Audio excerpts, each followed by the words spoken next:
एक भक्त था, उन्होंने भगवान का नाम जपते हुए पूरा जीवन बिता दिया, पर भगवान से कभी कुछ नहीं मांगा। एक दिन वो भक्त बांके बिहारी जी के मंदिर गया, पर यहाँ क्या, पर वहाँ देखता है कि भगवान उसे दिखते ही नहीं। वे आसपास के अन्य भक्तों से पूछने लगे कि आज भगवान कहाँ चले गए। सब उनकी ओर हैरानी से देखते हुए कहते हैं कि भगवान तो ये रहे, सामने ही तो बैठे हैं, सामने ही तो खड़े हैं, तुझे नहीं दिखते तो अंधा है क्या। उस भक्त ने सोचा कि सबको दिख रहे हैं, मुझे क्यों नहीं दिख रहे हैं, मुझे ये सब दिख रहे हैं पर भगवान क्यों नहीं दिख रहे हैं, ऐसा क्या हुआ। उस आदमी के मन में विचार आने लगा, उसका अंतःकरण गलानी से भर गया। वे सोचने लगे, लगता है मेरे सिर पर बहुत पाप चढ़ गया, लगता है मेरे सिर पर बहुत पाप चढ़ गया, इसलिए मुझे भगवान नहीं दिखते, इसलिए भगवान के दर्शन मुझे नहीं हो रहे हैं। मैं इस शरीर का अंत कर दूंगा, आखिर ऐसे शरीर का क्या लाभ जिसे भगवान ही ना दिखे। ऐसा सोचकर वे यमुना में डूबने के लिए चले जाने लगते हैं। इधर अंतर्यामी भगवान एक ब्राह्मण का वेश बनाकर एक कोड़ी के पास पहुंचते हैं। कहते हैं कि ऐसा ऐसा एक भक्त यमुना की तरफ जा रहा है, उनके आशीर्वाद में बहुत बल है, यदि वे तुझे आशीर्वाद दे दे तो तेरा कोढ़ बिल्कुल और तुरंत ठीक हो जाएगा।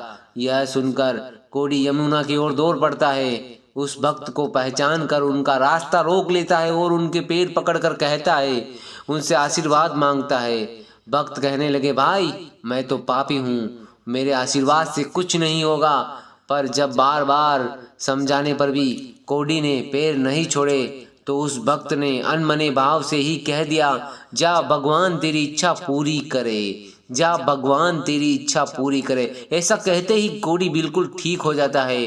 पर वे भक्त हैरान रह जाता है कि यह चमत्कार कैसे हो गया, आखिर क्या राज है इस चमत्कार का। अभी वो वहीं पर खड़े ही थे कि साक्षात भगवान उनके सामने आके खड़े हो जाते हैं। और उस भक्त ने भगवान को देखा और अपने को संभाल ना पाया, रोते हुए भगवान के चरणों में गिर जाते हैं। भगवान उसे उठाते हैं।